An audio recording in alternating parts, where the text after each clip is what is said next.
Yeah.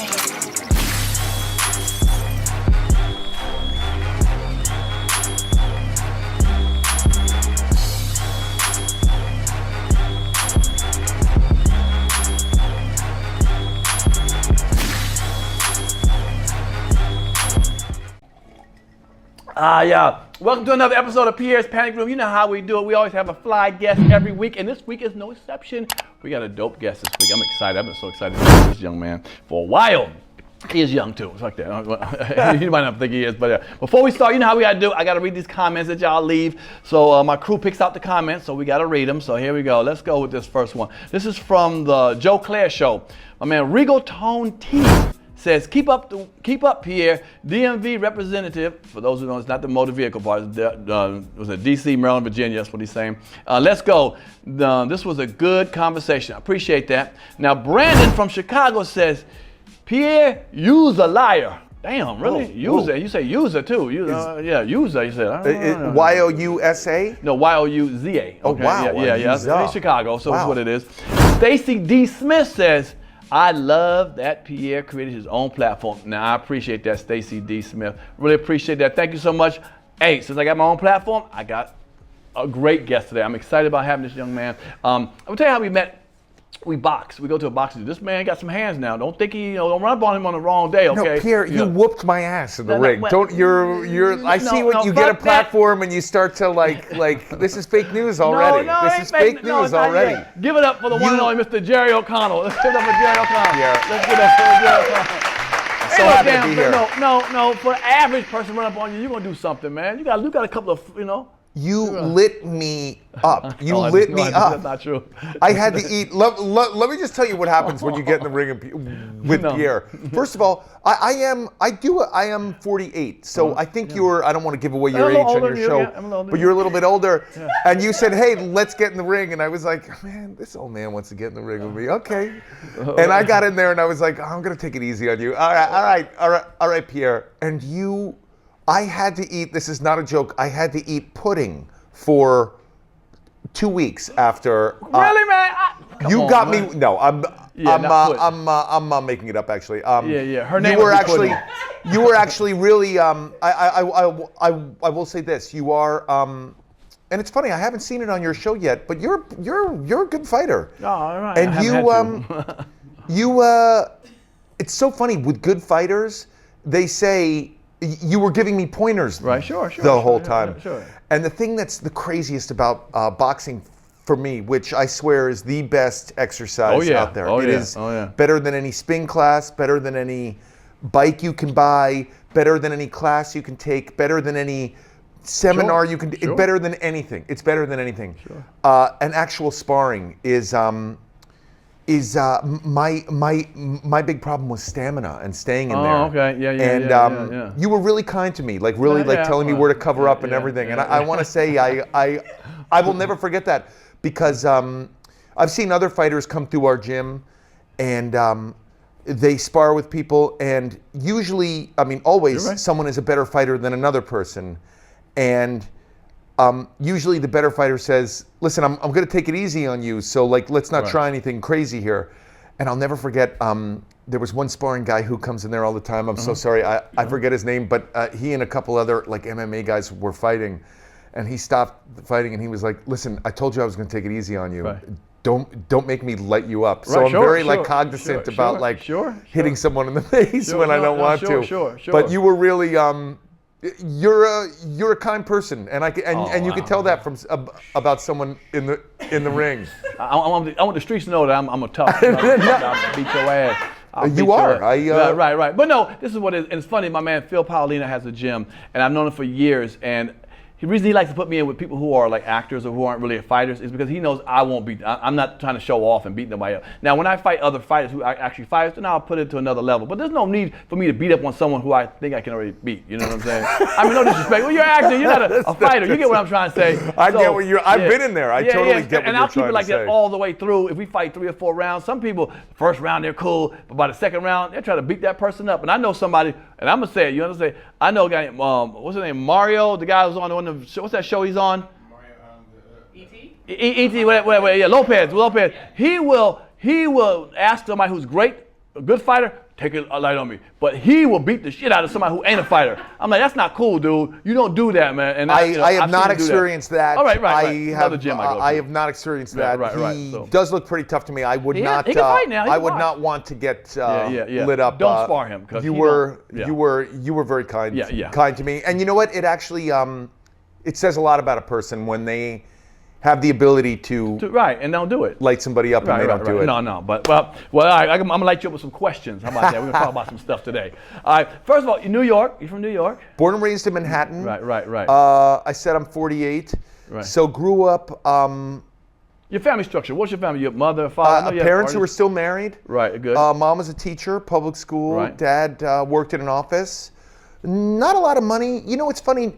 Manhattan specifically, where I grew up, it was a much more diverse place. It was, I think you have to be really rich to live in Manhattan. Yeah, now, you do. You know? Right. But back then, I grew up in a predominantly Puerto Rican neighborhood.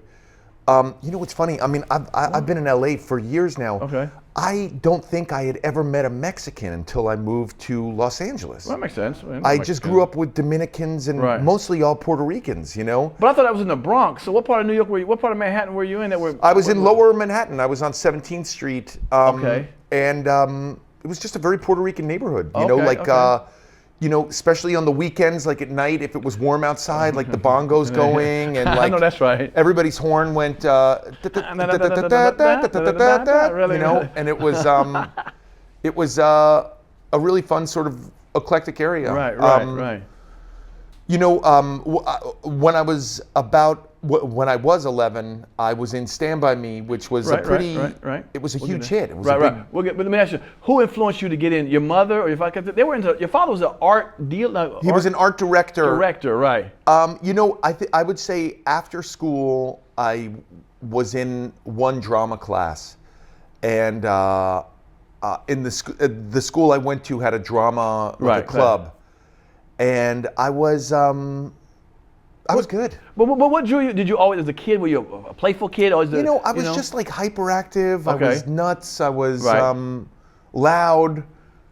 It's funny. I was always getting in trouble, and I'm sure a lot of comics are the same way. Class clown. I was always getting in trouble for not raising my hand, for talking, when I wasn't, being spoken to by an adult, for blurting things out. Back in my day, they used to call it hyperactivity. Okay. Now I guess they call it ADHD. Right, sure. Another label to it. Yeah. Right. But let me ask you, what shows did you watch? As a kid, what inspired you? When you was like a little kid, did you watch certain cartoons? I guess sitcoms? I'm going to say, after school, Three's Company. Oh, okay. What's Happening, Facts Well, you didn't want to Life. know what's happening. You didn't want to know what's happening. It was on every day after school. I used to watch Fox 5. Yeah, Okay. It was rerun. Hey. Right. All of it. Right. Okay. All right. You watched it. Three's Company, What's Happening, Facts of Life, just all those shows. It's funny. I grew up in front of a television. And it's so funny. I'm always yelling at my kids now because they're always on their phones. Right. And I'm like, well, I'm not really in a place to say that. I came home, the TV was on, and it didn't go off until I went to sleep. Right. Sure. I had a screen in front of me as well. I just couldn't swipe on it. Did you see something on TV that you said, I want to be like that? When I get old, I want to do that? I'd have to say, listen, I know you have like a young following and you're on YouTube and all that stuff, but there was a show called Moonlighting. Hell no. Come on, Bruce Willis. It was Bruce Willis. And it's actually, you can't stream it. I've actually tried. Really? You actually have to buy the DVDs. It's like some sort of licensing thing. Okay. But it's young Bruce Willis in a TV show. Right. Where he's a detective and he's in love with his coworker who's a detective, and there's like a flirty banter between them. And I remember watching that show and thinking, when I'm older and I talk to women, I'm going to talk to them like that guy. Hell no. Did you really think that? He had a little sarcastic to him. Yeah, and I have to say, I'm not single anymore, but when I was, I would really think to myself, his character's name was David Addison. I'd think to myself, what would David Addison do? And I'd try to go up to girls at bars. Right. And, Did it ever work? Yeah, I was moderately successful as a single person. All right, I get that. And by the way, this was before all you kids were on apps and stuff. You had to actually walk up to hello now someone and say, "Hey, how are you?" Right. Which is not easy. I mean, it's difficult, especially a stranger, you know? And I know it's easier in hotel bars or it's easier in an airport bar, but you know, I dare you to be in a diner sitting by yourself and seeing someone eating by themselves and saying, "Hey, excuse me." No, sir. Can you get off the phone? I want to talk to you for a second. Yeah, like this. It's really crazy. I actually once I met a young lady at a stoplight. I was at a stoplight. I was like, "Excuse me, I'm so sorry. I have to. Can I get some avenue of communication, an email or something?" Did you really do that? Yeah, and I got her phone number, and we dated for a while. And I recently looked. Avenue of communication. God damn it, that's a new word. And I recently looked her up on Instagram. I tend to do that late at night. I look up exes. And I saw her, and she's still got it. She looks great. Happily married now. Right, cool. Currently resides in Florida, I believe. Has a husband who, like you, could probably take me. So I'm not saying any names or anything. The new phrase for my folks is the avenue of communication. If you want a woman in a club or you see anybody, that's the new word. Well, you know, avenue of communication. When I would be single, I would try to not be. I would, you know, not try to be aggressive. I'd try to like not be frightening. So I'd say, "Hey, I'm so sorry to bother you. This is this is kind of rude, but I'll kick myself if I don't even try when I'm, you know, driving home. Can I get any sort of avenue of communication, whatever you feel safe giving me, even like a work number?" Damn, what do you call that? What do you call self-deprecating? You almost backed up out of this shit. Right. These were mostly to white women. I'm just being honest. There were no sisters. You was talking to like, oh, goddamn avenue. It was. I had no specific. I get that, but type. that dialogue was gonna go with it won't go with a sister. I have no problem with you. I just want to know. They're like, what the fuck are you talking about? Do you want this or not, motherfucker? I kind of want it, but I don't want to say it. You know, I ain't got no avenue of communication, motherfucker. I got a cell phone number. I have to tell you, there is nothing funnier than. This is going to get crazy. Go ahead. I recently got a car that has a tape deck, and I went online and I ordered tapes because I haven't listened to tapes in a while, and I just wanted some analog stuff in my life. Sure. And I ordered Eddie Murphy Delirious.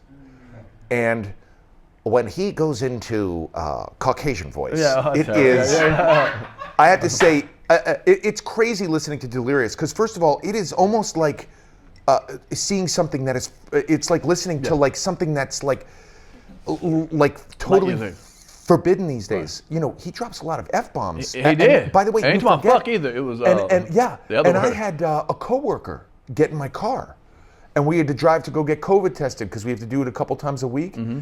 And this is like a kid, you know. And I was like, "Hey, just hop in my car. I got this car with a tape deck." And Eddie Murphy was in there, and we listened to it. Right. And Eddie Murphy started going, and you could see this kid turn white. Right. And pun intended. Wow, I'm so sorry. But I thought you had a black kid. He was like, "Whoa, this is crazy!" And I was like, "Oh gosh, this is Eddie Murphy." And this kid had no idea what was happening and everything. And I was like, "Oh gosh, it was a different time." And I had to hit eject. And I was like, "I'm so sorry if you were offended by some of the stuff that was said in here because you get in trouble at work with that stuff." Sure. No, sure. But I'm getting back to that. I also saw. I follow like clips of Martin, the television show, and Martin Lawrence. They did this thing, and this is so dumb. I'm going off on a tangent, and I'm so sorry, but this is just you imitating me talking to African American women in the club. Excuse me, ladies. Don't mean to offend anyone here, but I just wanted to say I find you very attractive. And I would just pinch myself if I didn't come up and say hi. Could I have anything? That's funny. Even a Twitter handle or something? But Martin called up someone and made believe he was Caucasian. And he was like, everyone's watching him, his whole family, and he's going, "Oh gosh, they're asking me questions about being white." And they're like, "What's Barry Manilow's favorite song?" And he's like, and then he like answers, and it was just such a funny scene. So anytime I hear someone go into Caucasian Voice, I immediately... It's always the same one. It's always the same one. It's just really funny. But and by the way, it's a rare joke that like I can do that imitation and not get... I can really get into Caucasian Voice and what do you sound like? Not get canceled for that. Actually, I may even do this interview the rest of the time. Pierre, Pierre, I'm actually here because really? you whooped my ass in a boxing ring, and this guy here, I love it. I love it. had to eat rice pudding for the next 2 weeks. Oh. Fucking what is it? Robin Williams reincarnated. I love it. Fuck it. It's what it is. But you hit something. I'll go back. But you hit something. Do you feel? I'm a comedian. Do you feel like there's been a little too much censorship on our art by saying something, or you think it goes right in the thing? I got to tell you, I currently work on a show called The Talk on CBS. Sure. I work for a big company, Viacom. Sure. They're a big company, maybe the biggest company, I don't want to mess. I don't want to mess with anything. Sure. If people are now, listen. Because I know you personally, I follow your comedy and your show. So I don't mean this in a sort of challenging way to you, but like I come from a place of like, if someone's offended, then I'm probably not going to say anything. Right, sure, and if someone is offended by something I said, I'm probably going to apologize to them for being offended. It's just, it also comes with doing a daytime talk show on a network, on CBS. Like, I can't get away with No, I get stuff. that for you. But let's say you've seen an artist, and how would you feel watching a stand-up comic who had, you go to a nightclub and he has to be PC, and you're like, I mean, the girl with the you can't say girl, however, you got dodge stuff. Like, where's the meat of it that you grew up on seeing? I just don't want to challenge.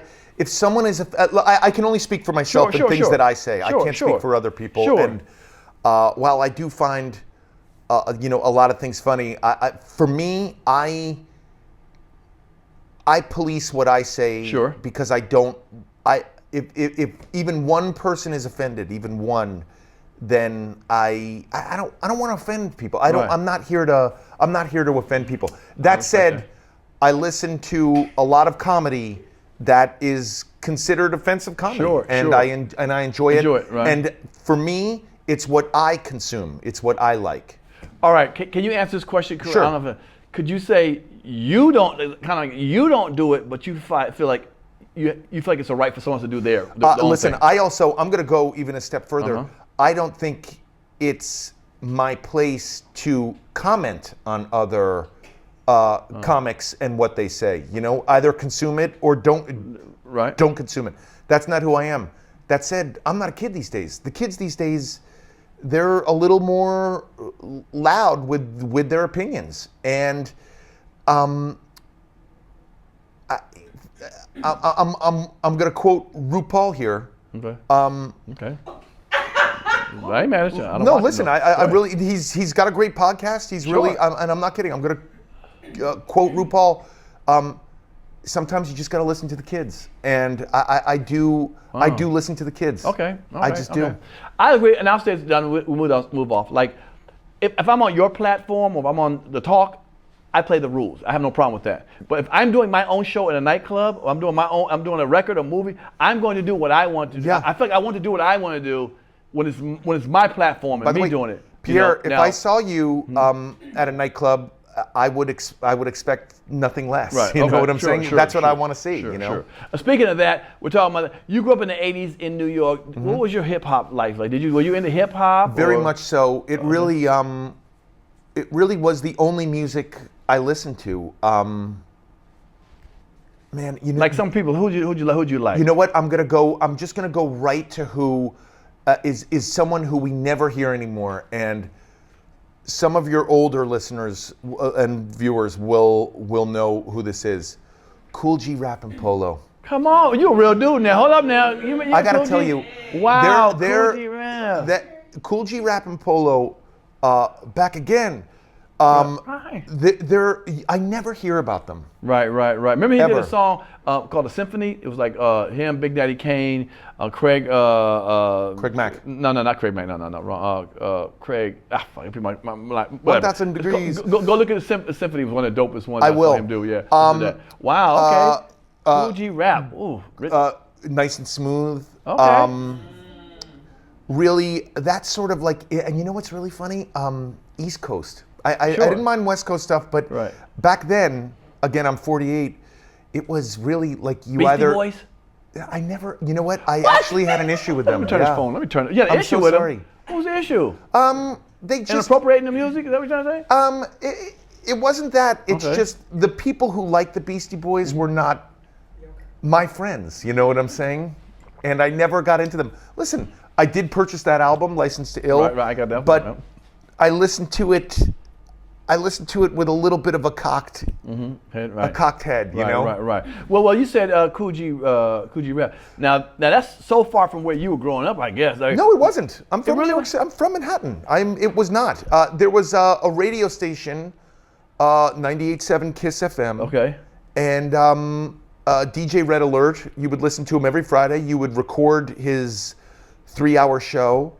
And that would be the tape that you would listen to all week. That was your iPod. That was your... Wow, I mean, wow. It was really, and I have to say, there is a song that I listen to all the time. It's called Road to the Riches by Kool G Rap Polo. Of course. And it's just, wow. I could listen to it anytime. Really?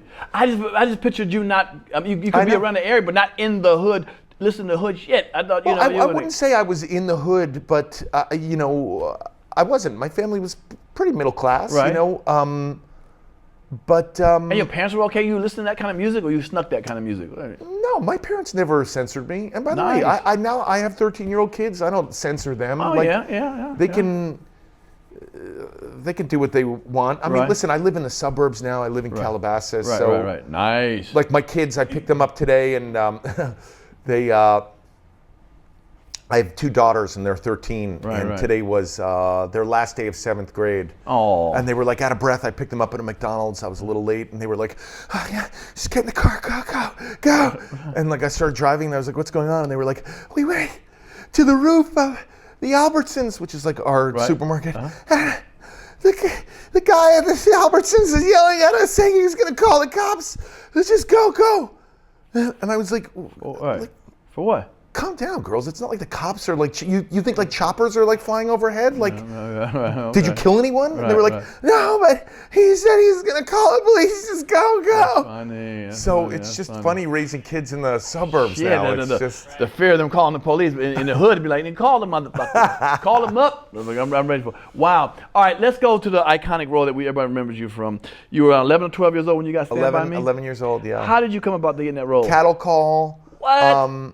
I was taking acting classes at a place called HB Studios in New York. It's a good acting school, and on Sundays they did like a kids acting thing. And it's really funny. I was in this acting school at, 9 and 10, and it was mostly older kids, like teenagers. Like looking back, they seemed like, 30, but I guess they were just like 16, 15 years old. And, I wasn't a tough kid. I wasn't a good basketball player. I wasn't a good student. I wasn't good looking. I was nothing. I was nothing. But the one place I'll never forget, one Sunday we had to do an improv in this acting thing that we did. And someone said, okay, the improv is you're on a building ledge, and it was like a group of us, and I came up with this whole bit about. It's funny. I'm not saying it's funny because it kind of reminds me of that Hannibal Buress kicking pigeons thing. I made a whole thing about not hurting pigeons when we were on this ledge, and it was killing. And after the class, like all the 16-year-olds were like, "Man, that was really funny." And it was the first time in my life I felt power. You know what I'm saying? Felt empowered. Yeah, sure. Comedy can do that. Well, leading something like that. And it was, I felt it. I felt the only other time I felt that good was the first time I got drunk. Like, you're like, whoa, this is me. Like, you're making a group of people laugh, and it's not your, friends. It's like an audience. Right. Man, it was like a drug. Well, let me ask you, the way you want to look at now was much different when you were a little kid. You were a chubby little kid. It was husky, chubby, PC, PC, okay, husky, PC. Okay, I'm gonna edit the shit differently. Yeah, I mean, come on, like, I know you say whatever you want in the clubs at night. Right. We all expect that, but like, there's also like words that you can use that are maybe less offensive. Okay, well, okay, husky, thick bone, thick bone, okay, thick bone. All right, healthy. Were you like shy behind that, and that brought out the comedy in you? Because usually people who are huskier are more funnier kind of people, or more out front because they ain't getting the girls, so they thinking like, I'm gonna be funny, I'm gonna be a little crazier. I would say, if you're not what society calls attractive, you try to become attractive in other ways. Right. You know, I mean, listen, that's not a secret. People who are super hot typically don't have great personalities. Let's not like. I mean, I know you're thinking you're super hot and you have an amazing personality. I know where you're going with this here. I'm thinking that PC to say super hot. Let's find another word. You know. Well, PC. People who are, above attractive levels of endurance. I mean, I'm messing with you, man. Well, it's in LA. My wife is a. Oh yeah. My wife is an attractive. Yeah. Oh my God! I got to tell you a really funny story. So my wife is a model. You can look it up. Rebecca Romaine. Yeah. Beautiful woman, way out of my league. But where we box, and this is kind of offensive. We're getting back to offensive things. Our boxing coach, Phil Paolina, if you're in the Valley, he's a great gym. He's a great boxing coach, by the way.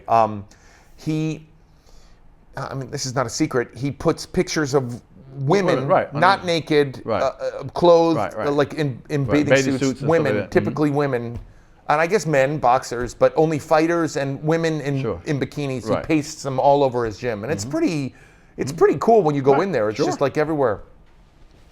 But I got to do an invitation of our boxing coach, Phil Paolino, who I love, and everyone should go to him. He had a picture of my wife. My wife was in Sports Illustrated. Sure, come Again, on, I'm not lying. Look it up. These are not lies. We're still married. You're saying as you couldn't have her. What's wrong? We believe you, bro. You look like no, you I have know. her. I'm just Like saying. a young Tom no, Cruise. I just know, like, who was the first user? Who was the first comment that you had? It was from.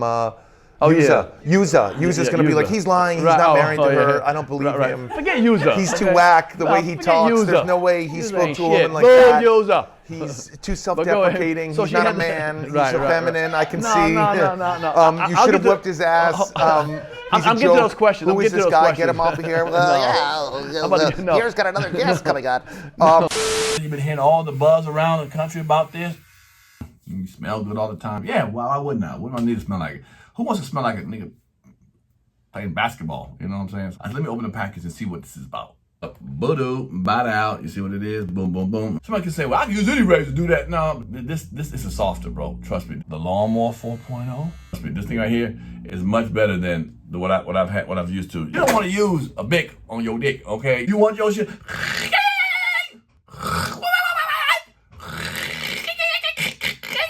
That's what you don't want. Look, I'm gonna tell you a little secret. The more hair you shave off your shaft, the bigger your thing look, okay? It sounds smooth sound. It don't even sound fearful. Weed whacker, ear and nose thing. This product right here. Let me tell you, if you're over 40, your nose and your ears, hair start growing out of there. And I have used it, and I'm gonna be honest with you. I'm gonna be dead honest with you. I used to use my regular clippers. How you clip your hair and stuff, the clippers, I used to try to dig in my ear a little bit. But this right here goes up in that joint. That's how it sounds. I thought it was gonna hurt, I ain't gonna lie. I sound electricity going through the thing. Yeah, man, you get all that little hair out there, man. You don't want to like you 90 years old. Here you are 45 years old, look like twice your age. No, you wipe it off, clean it off. Put it in your nose, get your nose hairs out. Cause ain't nothing worse than that one nose hair hanging, dangling on that one hair that will pop out. Every time you talk and breathe. So what you doing? So you been up to anything lately? And all people can see is that nose hair. Trust me, or what's dangling from that nose hair. Trust me. Get this right here, man. I'm being honest with y'all. I've had products. I've never had something like this before. Manscaped Crop Reliever. So after you shave your thing, it's just a little spray. Spraying it. Ooh, it smells good too. Now, you don't want to put no alcohol on you. Put the alcohol on your joint. You won't do.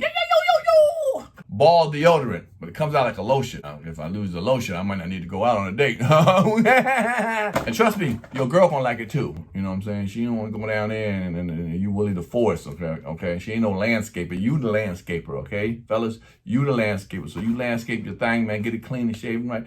And you be surprised, man, what she gonna do tonight, okay? Go to manscaped.com. Put in the discount code PANIC, bam, like you see, say PANIC right here, and get 20% off and free shipping and handling. Come on now, you're getting the Performance 4.0 package, y'all. I ain't lying to you, man. Get this right here. This is gonna save you, man. We gotta clean America up. And let's start off with your region down there, okay? Your ball sack area. Let's start cleaning up with that. Holla at your boy. I'll see you around with you being clean. I don't need to see you clean, but I'm gonna take your word, all right? Manscaped.com. So she's on the wall. She's on the wall, and I said, "Oh, Phil, that's my wife." And Phil Paolino went, and he's a boxer from Queens. I know. And he went, "Well, this is what?" And I went, "That's a picture of my wife." And he was like, "You're married to her?" And I went, "Yeah." And he went, "Hold on a second. That sounds like him. This is your wife. You're married to this woman."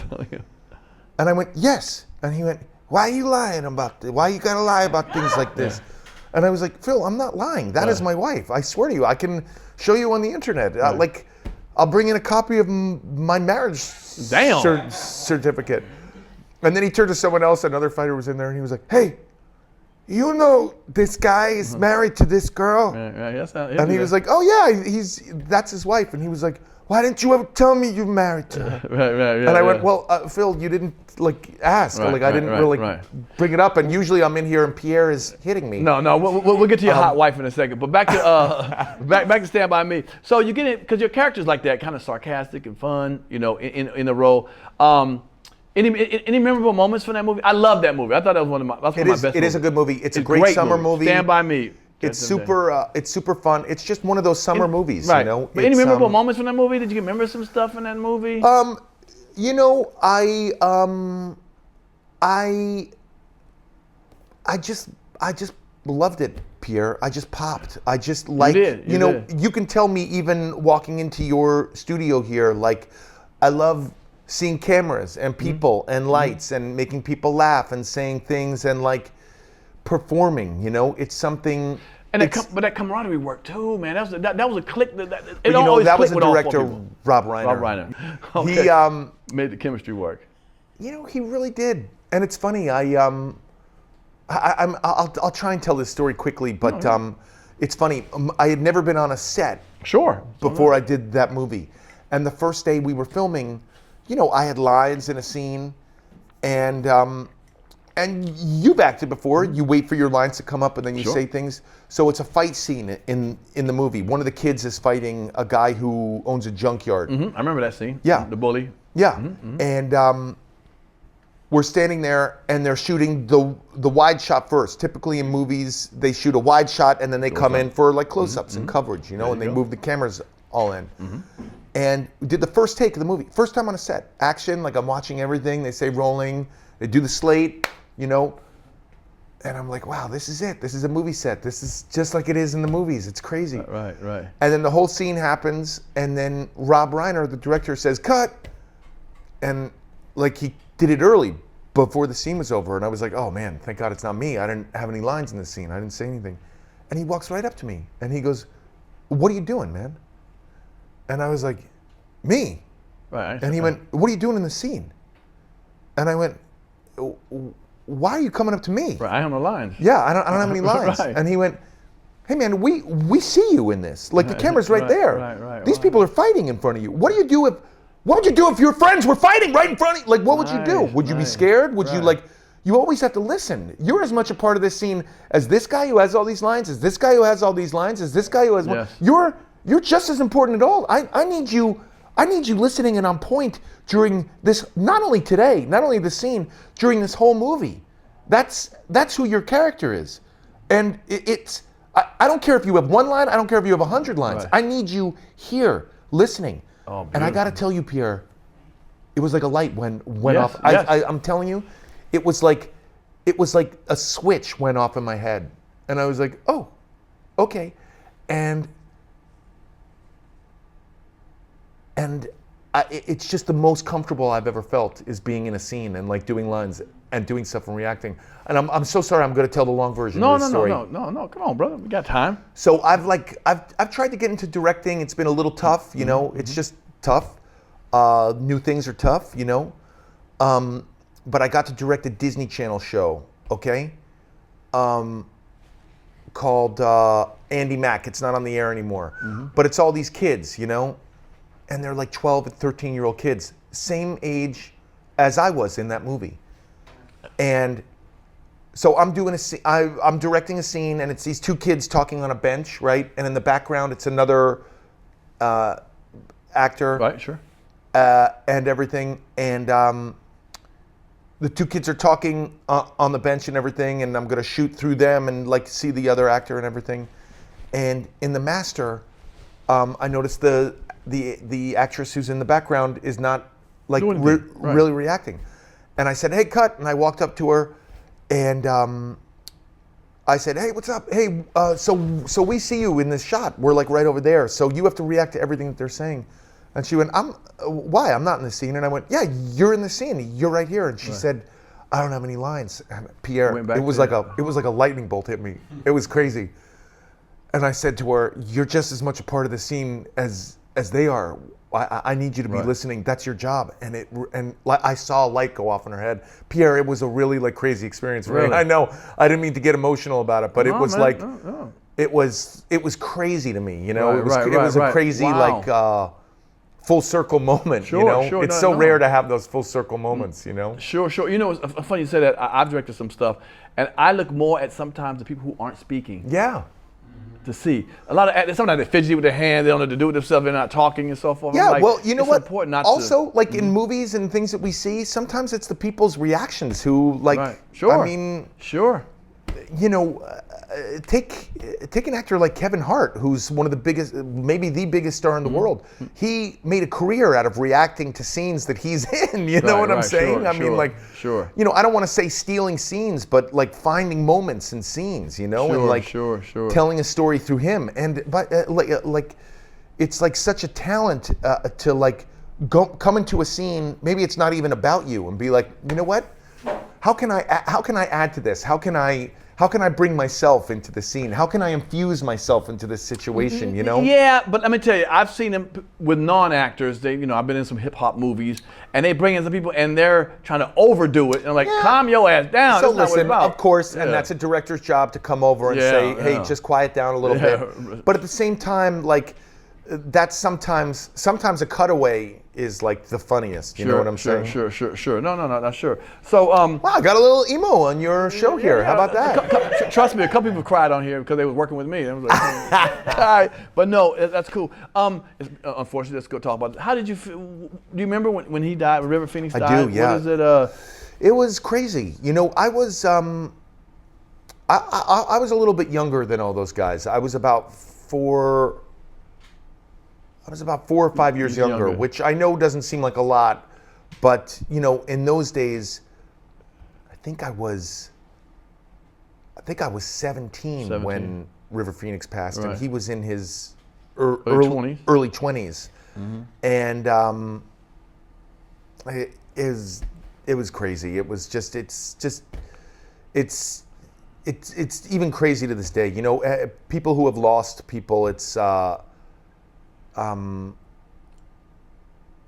Let me ask you a question. Sometimes you just never get over it, you know? True. But let me ask you, back then I felt like, maybe even now, I don't know about now, but Hollywood let people get away with a lot of things they shouldn't. Young people in there drinking at clubs, shouldn't have been in underage, let people do stuff, Pierre, smoke cocaine in front of you. It happens everywhere. Everybody, it's not just Hollywood. It happens everywhere. People are young, you know, and it's But I've been getting this stuff that I wouldn't normally get given because I'm famous. Come on the line, come over here. That's not a normal thing that most people get. And when you're like River Phoenix, sometimes you get excess and stuff. Let's just smoke this, let's hang with this. Maybe you're right. I wasn't there. Maybe you're right. I wasn't there that night. I don't know. Right. I think kids get in trouble. You know, I just think I think young people get in trouble, and I think you got to be careful out there. Listen, I think it's way scarier these days than back then. You think that? I do. I think it's scarier. And yeah, you know what? I got to tell you, primarily, Oh man, we're going off on crazy tangents. No, that's what I'm here for. I think that fentanyl is no joke. Oh yeah. I think that is like crazy.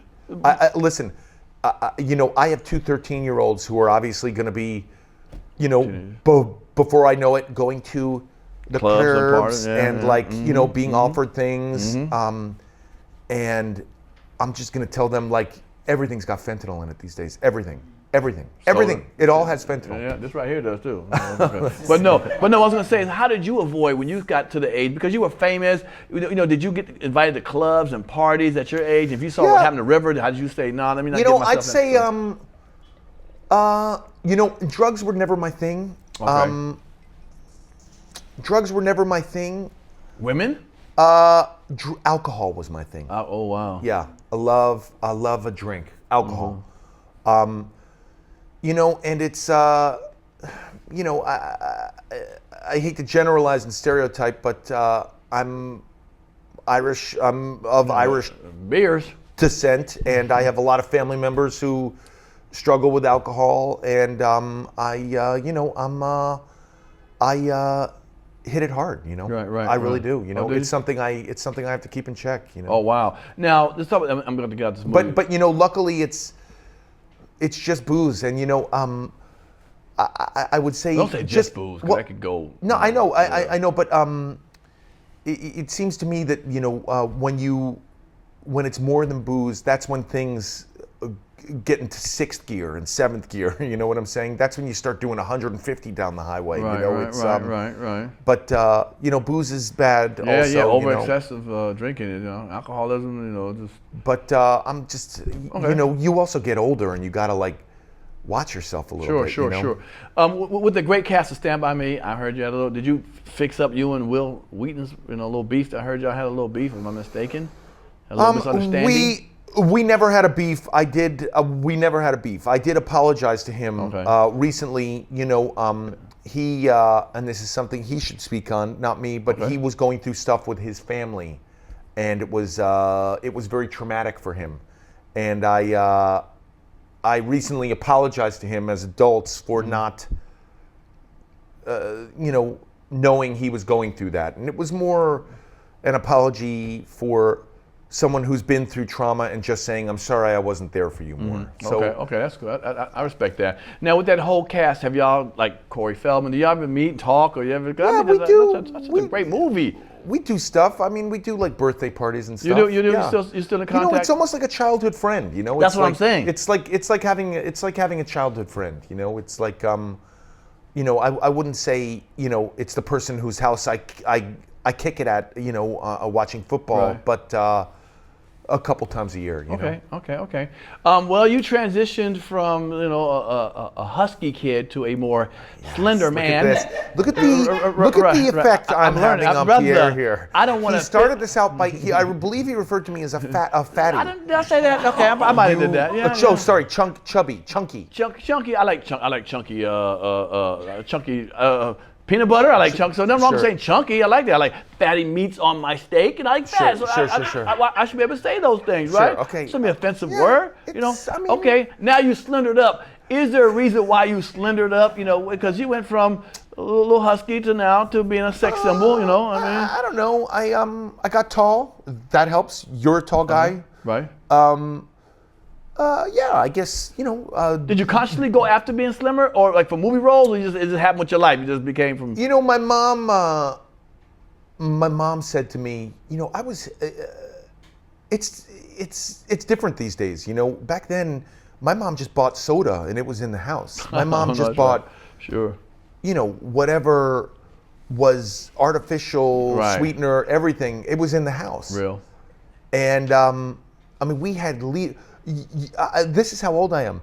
We used to buy the 3-liter bottles of soda. You don't even remember. No. Does anyone remember a 3-liter bottle of soda? No. It was a wide mouth of soda, and I could put that in the fridge, and I would put my lips on that 3-liter and just be like, I could take that whole 3-liter mouth and put it in and take it in my mouth. I could take that, Pierre. Wow. Oh. But hence you got married to a supermodel, you know. So, but then my mom said to me, then my mom said to me, we have to watch this. And she would go to a gym in New York, and she hooked me up with a trainer there who actually, I mean, okay, I mean, I'll talk about it.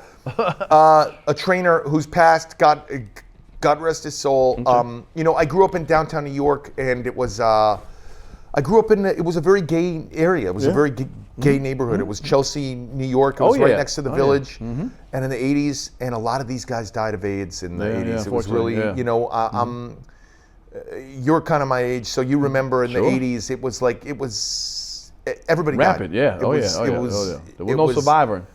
And he, sadly, God rest his soul, passed of AIDS, but he was my mom's trainer, and he worked out at this gym. And my mom was like, "Hey, can you talk to him? Like, can I, like, he's healthy.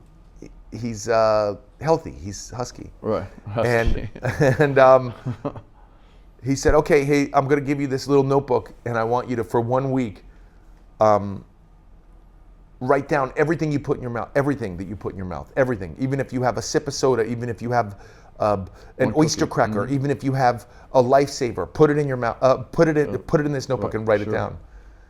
And he was like, "Just 1 week, and I'm gonna see you in a week." And that was it. And so I had this little, like, remember those composition notebooks? Camouflage on it? And I had a little composition notebook. And for 1 week, I just wrote down, like, you know, 2 slices of pizza, 2 Pepsis. Like, I was that kid. I had 2 pieces, two slices and 2 cans of soda, you know? Chunky food. After school, you used to be able to buy like a little barrel of like a sugary drink for a quarter, and you just pop the foil off the top and just chug it.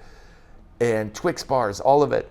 And I wrote it all down for 1 week, and I saw him after a week. He was like, "All right, now read it out to me." So, like, read it out loud. Wow. Start from the beginning.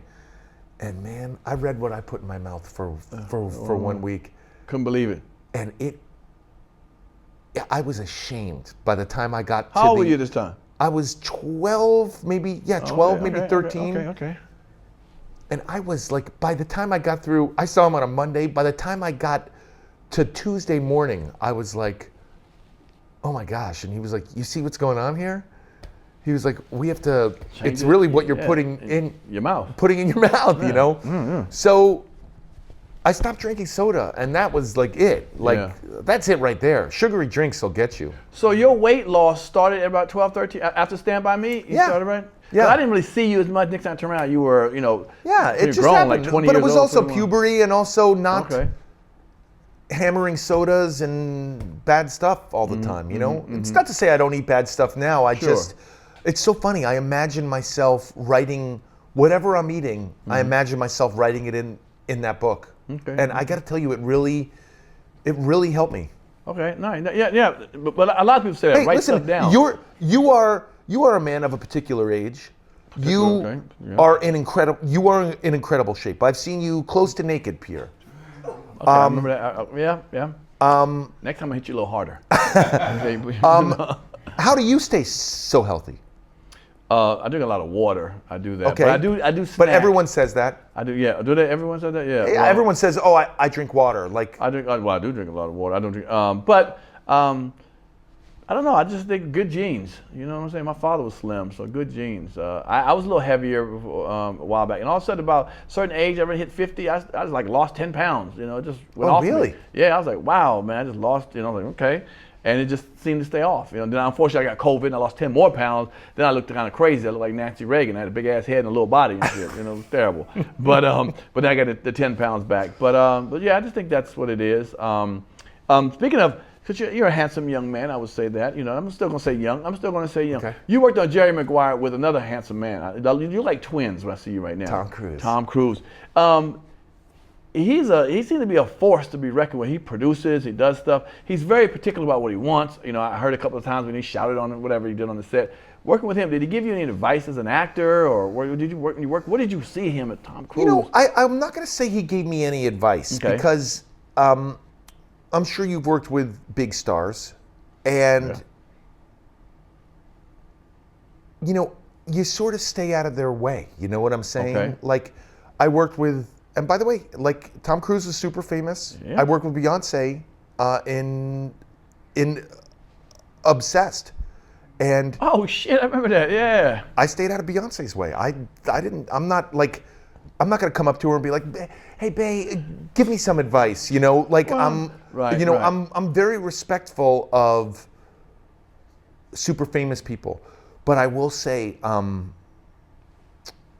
something I noticed from him, man, and I'm gonna tell you a secret that I got from him, and this is just me seeing it. Okay. Even if he had dramatic scenes, you know, like Tom Cruise, this is a terrible imitation, and I'm sorry if any Tom Cruise fans, Yuza is going to leave a bad comment for me.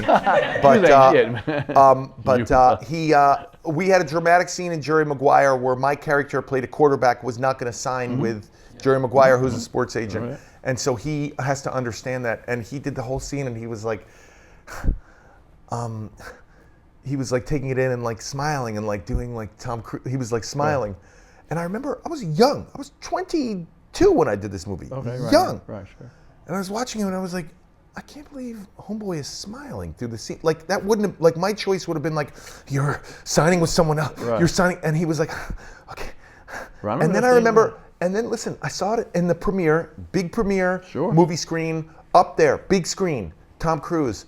And he's up there and he's like taking this in and he's smiling, and I'm watching him and I'm like looking around and I'm like seeing like all these women and men and they're just like watching the screen. Sure.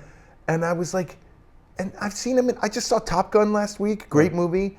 And and I call it stealing smiles. Like stars like, by the way, Denzel does it too. Like, you'll notice like when he's in like Training Day, he's like a lot of his stuff, like all the memes, stars like they steal smiles. They know what is their look.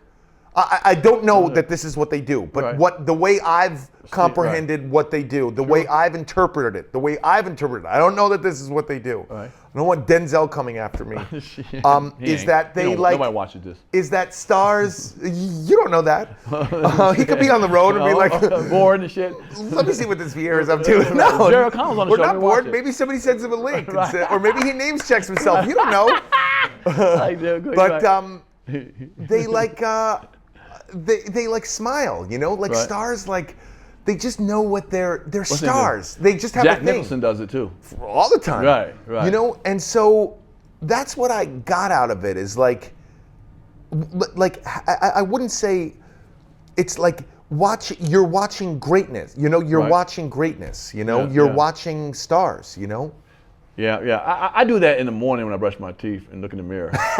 So, you know, shit. But I like that because it sounds like you're saying they take different angles to a scene that you wouldn't have took. Like the smiling thing, that's not something, like you said, you would have been more intense. Like sometimes you could be, here's the thing, when somebody's being mean in a scene, they could be like, I'm gonna kill you, I'm gonna do this. Another person could be like, I'm gonna kill you, I'm gonna do that to you. By the way, it's almost more fearful, like, oh shit. Yeah, it's like, probably more effective. Yeah. Exactly, like, oh shit, you know, it's not the norm thing. Yeah. Is that what you're saying, maybe? Yeah, that's what I'm saying. But also I think it's like what stars do. They're like on a different level. You're a good actor. You're a fucking star. Don't do this. Don't do this to yourself. I understand that. But I'm just saying, you asked me, did I get any advice from him? And I'm saying, no, I didn't go up and ask him anything. I kept my distance. And when I'm with stars, I literally only speak when spoken to. But like, I'm just trying to tell you what I got out of it. You know, what I observed. You know? Have you ever worked with an actor? Have you worked with anybody ever gave you some advice on something? You said, you know what, I took that with me. I didn't think about that. With any you know what? I worked with Alan Rickman. Oh, great. He has passed. You can say God rest his soul there. God rest his soul. Alan Rickman, I did a play with him. He was Hans Gruber, I think. Hans Gruber in Die Hard. Yeah. He was the one who was the English guy. He was awesome. Fucking great. That whole movie was great. Yeah. That whole movie is amazing. By the way, you could watch that anytime. It's one of those movies. That, Jaws, Goodfellas, Forrest Gump. Anytime it's on, you can watch it. But you did a play with him. I did a play with him, and like it's so funny when you do a play, you do the same play over and over and over again. So you sort of get ticks where you enter, where you exit on stage, and where you go. And so in a second scene, I had to cross him backstage so nobody can see us because there's a wall, and I had to go in this door, and he is going to go in this door, and he would always pass me in the second scene, and he'd grab my arm, and he would always say, "Remember to breathe." And it's so funny. I got to tell you, like a lot of times, anytime I get nervous, in any situation, be it a professional situation, be it a boxing with you, like, I'm like, breathe. Right. Get some oxygen in your head. And it's really funny. And that's like that's like the simplest, like most effective piece of advice. Okay. Even like driving, if you're in traffic, if you miss a turn, if somebody beeps at you, just breathe. Just remember to breathe. Yeah. What I do with those moments, and by the way, and I say it in my head, I always go, remember to breathe. To breathe. Yeah, to breathe. Not like that, yeah. Well, I always feel like this moment has passed. Yeah. That helps me. Like somebody cuts me off, instead of getting mad, I say, this moment's passed. They'll go their way, I go my way. Well, I don't yell at anyone on the road because I'm afraid I just assume everybody's got a gun. Oh yeah, I just assume everyone has a gun, so I'm not saying anything. You can go ahead, go. Bye. You're such a nice guy. No, it's not out of nice, it's out of fear. Oh, Trust shit, me, okay. I'm angry You're such a scary guy. inside. Okay. Well, that's all good. Speaking of plays, you did a soldier's play with Blair Underwood, and David Allen Greer. Yeah. And you said that was one of the most important things you've ever done. Absolutely. Why is that the most important thing? You finally got along with black people? I'm going to tell you why. I'm going to tell you why. Because I came to work every day. Okay. And let's say there were 20 of us coming to a rehearsal space, and there were times I was only one of two white people, Caucasian guys in a room, and it was. You felt the love. Well, of course, right. But it was. I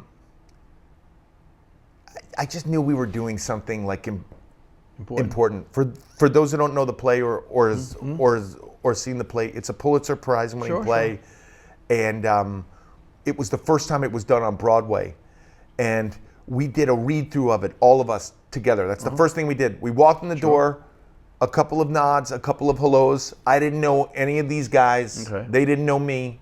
I had met David Allen Greer maybe once before. Maybe I had met in passing Blair Underwood once before, but I didn't know anybody. And we sat down and we read this play, and it's a powerful play. If you haven't seen the movie, Soldier Story. Yeah, Soldier Story. That's the movie. And I just knew I was going to be a part of greatness. And then David Allen Greer won that Tony, and it won the Tony for Best Revival. And it was, I typically work, in like, kids movies or like, a daytime, talk show. I don't work on important things, and it was just like one of the most, it's going to be the most important thing I ever do in my life. Sure. Speaking of, you being the only white guy, one of the two people, white person on that set, to be a person outside not outside, but just different in a set. You were one of the first hosts on the male talk on the talk show, right? I was. So how do you get along with all the women? Because your wife and you're getting 2 daughters, it's easy to slide into that because of women, boy. I have to really thank Kelly Ripa, who Ryan and Kelly, her show, because she was the first one who invited me on to co-host with her, and I had never done that. It's funny, when I co-hosted with her, I had 2 my kids are 13 now, but they were like 1 and 2, so this was like 12 years ago now, and 11 years ago. And so I had like, oh man, my babies are so crazy stories, and they love that in daytime TV. Sure. And you're doing Kelly great. Ripa, You're amazing. Kelly Ripa really like said to me, hey, you shouldn't just, and it's funny, this was 11, 12 years ago when you could only be an actor, like people weren't bouncing around, you know, and you know, acting and hosting and doing this and doing that. This is before, you know, James Corden, before Kevin Hart, before you know, The Rock was hosting, you know, reality shows. Well, things have changed. Things have changed. Yeah. But Kelly Ripa is the one who said to me, "You should keep doing this. This is good for you." You know. So then, you know, I'm talking about me being on The Talk on CBS. So then, I was a frequent guest on Wendy Williams. A frequent guest. Yeah, sure. I would just go on her show, and I had a really good one episode, and it's only because it is the day. This is how long ago this was. It was the day Amber Rose tweeted at Kanye that Kanye likes things a certain way. Right, sure. You can look it up. Right. I don't want any beef with Kanye, but Amber Rose stated that Kanye is very specific about things that he likes. And I got to come on the show that day and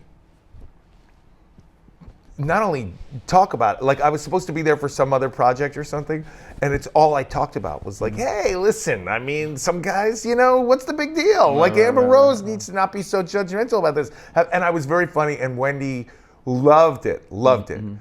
And so I was invited a lot back to her show. Wendy had to go on a little bit of a leave, and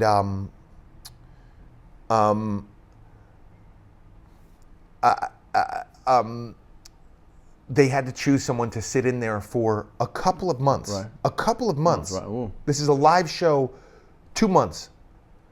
And her husband, who was her manager at the time, Mr. Kevin Hunter, and Wendy said, how about that guest that comes on that is really funny? And Pierre, I went on her show I hosted it for 2 months, and it was, I gotta tell you, Wendy Williams, we have to shout her out.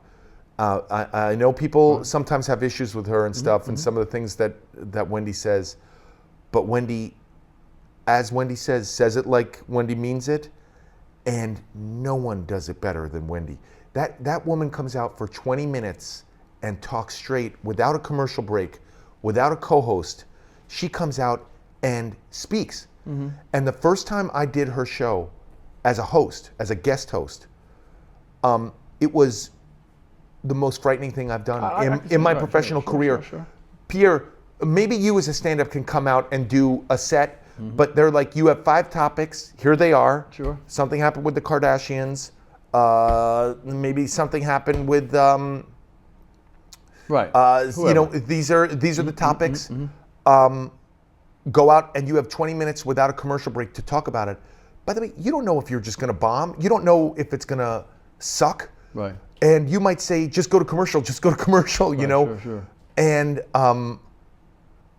man, the first time I did it, I was visibly shaking. I'm sure you can see it on YouTube, the first time I came out. They'll look it up. Let me ask you a question, and don't take this the wrong way, but you have like a, what's I'm looking for? Like a safe look, a personality. I can see it on daytime. You're not edgy or nothing like that. Do you feel like you're getting caught up in that to where you couldn't play another role that was you know what's funny is when I did Wendy, they would tell me, you have to have an opinion about this. And I was you know, like a lot of it's the Kardashians, and I live in Calabasas. I live in the lower income area of Calabasas. They live in the higher income area of Calabasas. They live in the gated community within the gated community. I don't even live in the gated. I mean, I have a small fence around my house that I bought at Home Depot. But you know, the producers there were like, you know, you have to say something. You have to take a side. And I was like, no, I don't want to do that. And they were like, you have to have an opinion. For her show. It was really uncomfortable for me to do that, you know, because I was like, I don't want to say anything. I'm good. I don't want to go to the supermarket and have, you know, Chloe saying like, that's the one, that's him right there. Sure. But you protect your image so much. Do you feel like if someone could, unfortunately I haven't seen you act that way, but I can't see you being evil. I would love to see that, or a bad dad, or fucking killer or something. You look so nice and so just a jolly good guy. I play a bad guy I sometimes do that show Billions. I'm a guest star on that. Okay, you play a bad guy. And I play. Sometimes I play a jerk on that. Okay. I should play a bad guy. I did, I would love to see you like that. Yeah. Straight a-hole. Yeah. But you know what? I'm going to do it with a smile on my face, man. Yeah. There you go, like Denzel. Still from Denzel and Tom Cruise. Yeah. In fact, that smile might be the reason you got Rebecca. Now, I was shocked, okay? No disrespect, but damn it, I was like, what the hell I got to do? Yeah. How'd you meet her? Come on, tell the truth. Honestly, Pierre, you will know this. I made her laugh. She was coming out of a divorce. She was super depressed when I met her. Right. And I gave her everything I got. Right. Okay. And you met her at a grocery store, or was just curious? Like, I met her. The kids watching this won't remember. I met her at a Maxim Hot 100 party. Oh, remember that magazine. Wow, she was one of the. Wow, she was top 10. Yeah, I can see that. And I went. I mean, this is how dumb I was back in the day. I went to that party with. I'm not joking you. 20 of my boys. I mean, literally, like I was that guy who went to the club and I was like, hey, I'm on the list I think I'm plus 20. Right. And it was just guys like, yo, I'm with him. I'm with him. So they were in like the civilian area of the club with me. Oh, wow. And I knew she had just separated from her husband. It was in the press. Right. And I saw her in the VIP, in the bottle service room. And I was not allowed access into the bottle service room. I didn't have that bracelet or have the funds to get into that room. Right. But I had met her a couple times before, and I saw her over the velvet rope and through the security guard. And I ditched my boys, all 20 of them, and I ran up to the rope, and I was like waving at her, like furiously waving, and she like pointed at herself, and I called her over, and I was like, yeah, come. And she came? Come. And she got up and came, and she like had a confused look on my on her face, and I grabbed her, and I pointed at the security guard, and I was like, I'm with her. Tell him, I'm with her. Come on, I don't want any trouble. And I walked in, and she was like kind of like laughing about it, and I was like, hey, I have met you before. My name is Jerry. And she went, oh yeah. And I went, actually, I just wanted to get into the VIP room. You don't like, I don't need you anymore. Thank you so much. And she like kind of laughed, and I was like, actually, let me sit down. And she was with a friend, and I sat down with her and her friend, and she was on a date with another man. Wow. She was there with another gentleman who was paying for the bottle service, and you could tell he was a bottle service person. Right. And I was not, and they could tell I was not.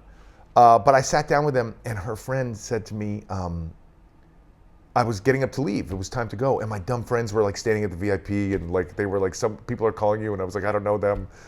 And her friend said, hey, take her phone number. And I was like, she's with that guy. And her friend went, she doesn't like that guy. Take her phone number. And I got her phone number. Wow, that's how it sounds. Yeah. Okay. Now you live in Calabasas, as you said. Yep. Her ex John lives near you guys. He lives, but he lives in the higher income area of Calabasas. But I'm quite sure there's a grocery store. Have you ever crossed paths when you're with your wife?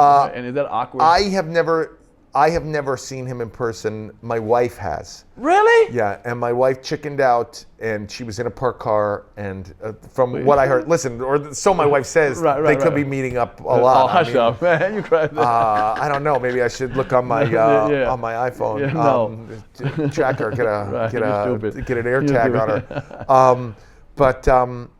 Yeah, you never ran into him. No, I have not. And wow. Listen, I'm not looking for any. I mean, listen, I know you can that, tell from this interview, I'm not looking for any trouble. Right, I'm not saying that, but it'd be kind of weird if I had a wife, and she's with another guy, and I run into her with him. It's like, hey. You know, I'll probably, if I do see him, I'll probably say. I won, motherfucker. Okay, no. Ding, I won. No, listen. No, that is cool. That's cool. Years have passed. I like the way you play the coy. I can't believe I'm with her. I mean, you have to have great traits, man. She's not. She can pick anybody she wants, damn near. You know, she's a supermodel. She picked you for some reason. And it's pretty fun. You know, I'll tell you, it's not the easiest staying married. We will be celebrating 15 years of marriage this summer. Come on, now. Hollywood is like 35 years. It's not easy. And I'll tell you, there were times where I was like, like we got into fights, you know, Sure. Natural. And I remember thinking like, man, I may not stay married. Like we may get divorced. Right. You know, with kids, like the kids sing those fights and everything. Sure. But we went to therapy. Smart. Therapist was really good, very helpful. I only went a couple times. It's I only went a couple times, you know. Meaning that's all you needed was a couple of times, or you chicken out? It's just I just man, every time I go to the therapist with my wife and we go to couples therapy, they'd always make me cry about my mom, and I was like, enough with you two, like you too, like I'm done with this, like. And I have a very close relationship with my mom, and like they would sort of like get on me about that. And listen, I learned a lot of good things in therapy. Like, it's really funny. I mean, I'll never forget. One time, I mean, remember hard lines? Remember hard lines at like your hard phone lines? Oh, like, yeah. Okay, of course. So we had a hard line at our house, which we never use anymore. And the hard line rang, and I hit speakerphone. And my wife was in the kitchen, and I was there. And the day before, I had to go to like a meeting, and then my wife asked me to change it because it was like overlapping with something. So I changed the meeting to the afternoon, and then my wife said, "Hey, change the afternoon meeting to the morning." I changed it again, so I had to change my meeting like 3 times. And I must have called my mom and said like, "Oh man, my wife is making me change this meeting all the time," and I hit the speakerphone, the phone rang, and my wife, and my mom, I went, hello, and it was my mom, and she went, and my mother's from Jersey City, and she went, she let you go to your meeting yesterday, or what? Ooh. And my wife was standing there, and I was like, I'm sorry, what are you talking about? And my mom went, your wife, she let you do your meeting? I can't believe she never lets you do your business. I mean, I never did that with your father. I don't know what's going on with her. She's like so selfish. And my wife picked up the phone and was like, I'm right here. And my mother's name is Linda. And my wife was like, Linda, I'm right here. I can hear you. And then my wife hung up the phone, and I was like, oh God. And my wife was like, we're going to therapy. And we went, and I learned like, if I have a complaint or anything, I can no longer go to my mommy. I have to go to my wife, and it's like, you know, and it's funny. So it did teach me, like, any problems I have, I go to my wife for that stuff, you know. I'm sorry, this is turning into a crazy episode, and I'm hearing we're running out of digital cards and everything. You know, I charge per hour and shit, you know. but no, well, I mean, you know, if you got a divorce with Rebecca, you'd only be finding the next woman a notch or 2 down, okay? You're not going up. You're not going up from there, bro. You're not going up from there, bro. Okay. So I'm glad you stayed because you know kids make it hard too. Yeah. Kids are hard, man. Yeah. Kids are crazy. Yeah. My children are teenagers, and they're crazy. They're selfish. I missed them when my kids when they were babies. It was such a different thing. My daughter was like 3 or 4 years, the cutest little thing. Now she's 27. It's like, all right, well, you know, you don't know this not. I let them kids just do what you do. I have 3 myself. It's crazy, but we're still married. Good. All right, so wrapping this up. So, what would you want your legacy to be? If someone saw you, man, because you've done a lot of work, man. If on the tombstone, or someone's mentioned your name after today, it ended all the day. What do you want people to say about Mr. Jerry O'Connell? You know what? I'm going to tell you, Pierre, because you're kind of a part of this as well. I don't think in terms of like legacy and what I want to leave behind, because it's over. I mean, I'm not there anymore, so I can't enjoy it. You know what I really enjoy? A comic friend of mine who you probably know, Cristela Alonso, Texas comic, lives in LA, very famous, had a show, hosts game shows. She came on the talk yesterday, and she stopped the interview and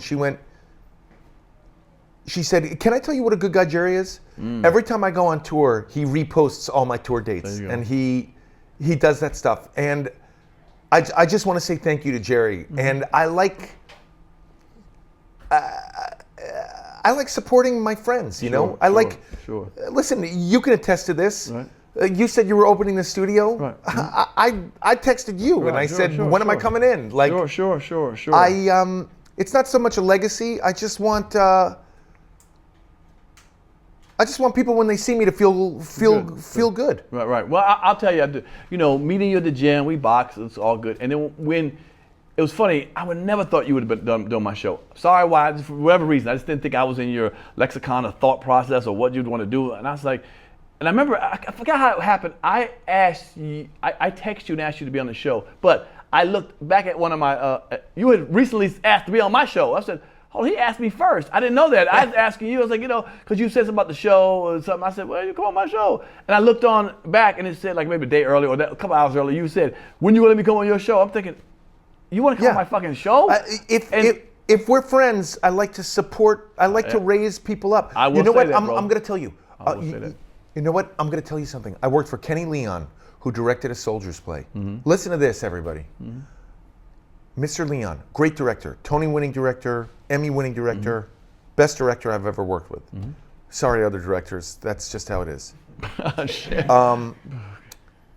When we did that read-through for Soldier's Play, and I told you it was really important, first thing he said, we closed books, and it was really, really important. He said, I need everyone here to trust me. I'm your director. My job is for you to get your next job. Oh. And if you're friends with me, Pierre, my job as your friend is for you to get your next job. Okay. And that's how I live my life. Okay. No, man. No, bro. I mean, you were professional all through. You answered my call. It's just whatever. There are people who aren't even on your level bullshit me sometimes. But now I would say from this podcast, I've had many people come on the show I couldn't believe, man. So I appreciate them. I was beyond professional. I had to stand in downtown Los Angeles for about 15 minutes by myself. Yeah. I was scared for a little while. It was getting dark out there. you should've I was scared. Well, brother. Now hold on, you from New York, bro. You from the hip hop and shit, and goddamn Kool G Rap and all that. Come on, man. Don't play me like that. Don't play me like that, man. Look, and speaking of stuff, we go on your social media. I'm playing with you a thing called IG Creeping on my show. Okay, That means we go on your IG page. I love it. And we look around, and my it. crew picks up pictures. You know, one Good, thing, what good. the hell you were doing, and what were you thinking at this time? So we got some pictures. I'm gonna show you. I'm gonna ask you a question. What were you thinking with this model picture right here? What in the that hell was is, going on here? there's a brand of clothing called Perry Ellis. Everybody knows it. Excuse me. Okay, well that's enough. I was a Perry Ellis model. I believe the year was, I'm going to say it was like 2006. Look at you, man. Look 2006, at you. yeah. I can see I had Rebecca it going going on. after this guy right here. Yeah. Damn. I had it going on. Yeah, you did. That was Perry Ellis ad. Okay. Yeah, that was really funny. It's so funny. I had just started dating my wife. I can see. Who Now was I a model, understand. Okay. and I was doing that photo shoot, and I'd never really modeled before, and my wife said, "Find something in the distance, and like look for it, but focus on it. Don't just like model and like Right. not look at anything. Like find something and like focus on it, and that's how you look hot. Is like if you focus on something, and so." It's so funny. I was going through like my first photos and everything, and it was like a French photographer, and I was probably, I mean, like looking back, I didn't look at the pictures, but I was probably like, trying to look hot. Yeah, trying to get a hot look. and he was like, hey, stop this thing you're doing with your eyes. Eyebrows. Stop this. Yeah, Stop right, it. It's right. like you're hard of seeing. Like, Right. stop it. Just relax your face a little bit. Yeah, that's funny. All right, what about this picture right here? Where we going here? You Oh got a man, dog lover? that's my dog. That's Kenny right there, and Oh. I'm in a bathtub, and he. Wow. Okay. Man, he loves like when I get in a bathtub. What kind of dog is that? He's just a mutt. My wife has a thing where she adopts dogs. We have a lot of dogs. Oh, We have really? an illegal amount of dogs. We have 6 dogs in our house. Wow. 6, and they're all big like that. All and, right. and that dog just, man, I can't shake him. He's just always next to me. I love dog. I'm a dog person. What about this right here? What was going on here? Was this really you?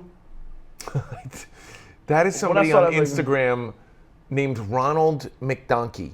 That's what you call it, Ronald McDonald? His name is Ronald McDonkey. Okay. And he like airbrushes. He puts people's faces. He like does things with people's faces. Oh, that And wasn't really you. That was not really Oh, me. shit, I looked can't at it, I get was that like, kind of height out of my hair. Although I would rock that. I thought it was an old picture. I was like, what is he doing No, here when they showed it to me? I wish I had hair like that. No, look at you. Yeah, a good That's a Jewish guy boy. named Ronald McDonkey. He's really funny. He always puts like Celebrity faces yeah, on it. Yeah. celebrities' faces. All right, last one. Okay, this is with you. Of course. There we you go. saw That was, look at Stand you, by man. me. Look at you. You a river. Look at that, man. Yeah. You just did to tell me what you told me. You just did a fantastic job on that movie, man. It's a real movie. It really is, man. What do you call it? Stays the test of time. Yeah. Yeah. It stands the test of time. Yeah, it does. I didn't know at first it was a Stephen King novel. Yes, it was. Yeah, it was a Stephen King novel. It's funny, and in that book of Stephen King novels, Shawshank Redemption was one of the other stories in there. Come on now, really? One of the other, one of the classic movies. When it comes on, you can't turn it off. It is. All right, well, here, we play a little game here. All right, hold on. Well, we got one more. Hell no. Yeah. Hell no. What? Yeah. Come on, bro. What we doing here with you smuggling plums into the country, let me man? just tell you, first of all, the water, I was in that's a river I was swimming in. It was freezing cold, so you're not seeing me in my best light in that photo. If it's huge, it's pretty warm in this room now. I'm much it's better lighting. Is that what it is? Yes. Wow. Yes, Okay. yes. Well, bro, hey, bro, only you could pull that off, man. Only that was doing a movie called Piranha 3D. It's a good movie. Is that what man. it was? Yeah, it's a good horror movie. I played a bad guy in that movie. Did you? Yeah. You look like one right there. That's very yeah. But no, that's hey brother, that's dope. Look, we play this thing called spin the wheel, I love it. which I want you to do. Come on, crew, let's get together, y'all. Let's so go. what happens is, hold on, I hold it over here, so people know what these things are. Each episode they know. By now, y'all know what we're doing here. Turn the camera this way a little bit if you want to get us all in here. There you go. So what I want you to do is spin this wherever it lands. You must participate in this. We're going to get a drum roll. Get a drum roll for us. Get a drum roll and give us a real New York spin. Come on. You ready? You ready? Yeah, big money, no whammies. Let's go. Hey! What is that fall on? Celebrity crush call. Okay, where's your cell phone? You have a cell phone? Yeah, I got a cell phone. It's an actor. You ever see how good of an actor you are? I have an Android. Is that going to upset you? No. It's going to hit you. I know. Yikes. I heard gasps. Well, you said you on the outside gate, so I understand. The inside gate, we get iPhones. Okay. So, but yeah. So here it is. So you have to pick somebody that we'll use any celebrity. Your wife is beautiful, but we'll find another celebrity, female, and you have a minute. I'll give you a minute, a little over a minute to 2 minutes. How would you Mack? We call it Mack on the streets. You call her. You say, hey, this is so and so. Let's know who it is. And then tell us, see how you would get into a young lady coming to your home or you going to her home for a lovely evening of romance. Okay? Okay, I'm going to tell you. You can look this up. I was in Mariah Carey's Heartbreaker video. Look it up. Really? Okay. Look it up right now. Okay. After Pierre's show, obviously. Okay. But I played her boyfriend in that video. Okay. And I met Mariah Carey. Okay. And it was... this is early 2000s. Oh yeah, this is 2000. 1? 2000. 2000. This is actually in 2000. Heartbreaker came out in 2000. Okay, I'm sorry. 1 year off. It was exciting to meet Mariah Carey. I can see that. It was exciting. Okay. I drank champagne with her. Okay. Songbird loves champagne. Okay. And I was excited. It makes sense. And I really wanted to make a move. Okay. Well, show us what you would do. If this is Mariah, you would call her Mariah. Okay. Back then even, let me see how you talk. A young Jerry, how would you handle that back then? Okay, this is how I would have done it. Okay, here we go, y'all. Quiet, please. Understand? Let's go. Hi, can I speak to Mariah Carey, please? Jerry O'Connell. Jerry O'Connell. I was in the Heartbreaker video with her. Jerry O'Connell. Jerry O''Connell.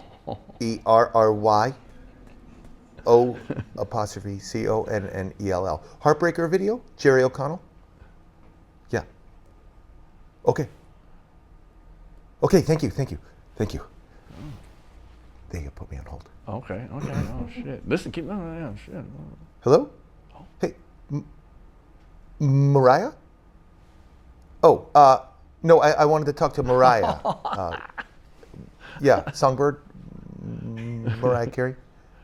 Jerry O'Connell, I was in the Heartbreaker video. Thank you. Okay, they're putting me through. Fast forward. Here we go. Mariah! Hey, it's Jerry O'Connell. I was the guy in that video.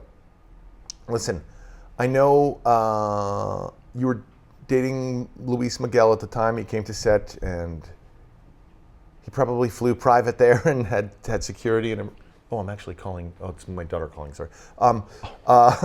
I know. That was my daughter calling. I have kids now. It was a few years ago. My daughter was asking. She's going to the beach tomorrow. You know, you have you have twins as well. But Mariah, I wanted to say, I can offer you nothing. I have no money. I have no fame. I have no wealth. I just you know, I know you're a girl from Long Island. I'm a guy from New York. We could have a couple of laughs, and that's about it. I mean, that's pretty much all.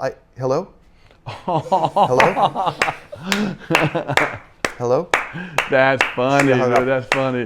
That's how you got Rebecca down, boy. You smooth. You're a smooth motherfucker, boy. You're something else, man. Man, look, dude, you were fantastic, Jared. Thank you so much for coming. Pierre, on the show, I love you. bro. I'm so proud of you, man. and I'm proud of you with all this. I appreciate it. I can't leave you, leaving here empty-handed, Oh, bro. yeah. I'm gonna give you some official stuff. My book is called My 100 Homies and Phonies of Hollywood, brother. I love it. I'm gonna do a part 2, and you're gonna be the homie in that part 2. Trust me, you ain't no phony, I love brother. it. I made so it. I'm gonna autograph that, and we got an official T-shirt. It's a medium. I think you can fit medium. I can fit in a medium. Come on, I look good in a medium. There you go. I'm gonna put this in the dryer so it's nice and tight right around there. I love it. I love it, man. Look, thank you so much. Give a shout. Let everybody know where they can reach you at online to that camera right there. You know how. You know what? I've been writing a lot of Yelp reviews. Follow me on Yelp. I love going to restaurants and just breaking down exactly what happens and everything.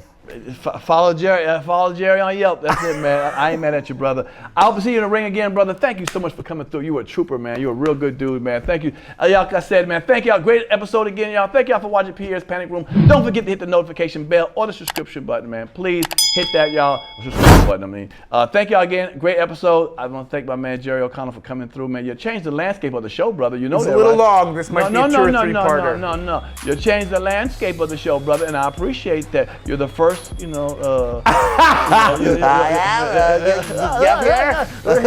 everybody.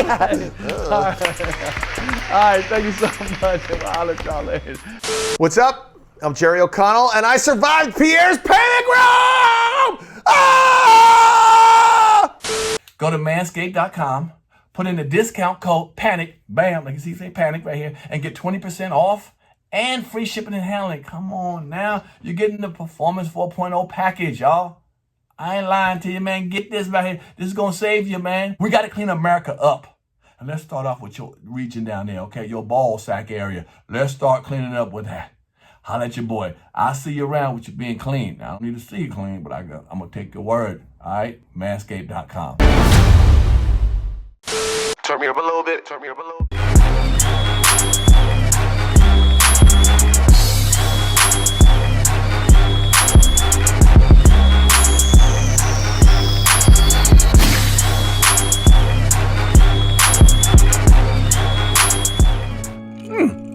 If you like that show, like, subscribe, and comment below. You know, hit the notification bell. Hit the subscribe button, man. We want you around. Appreciate it.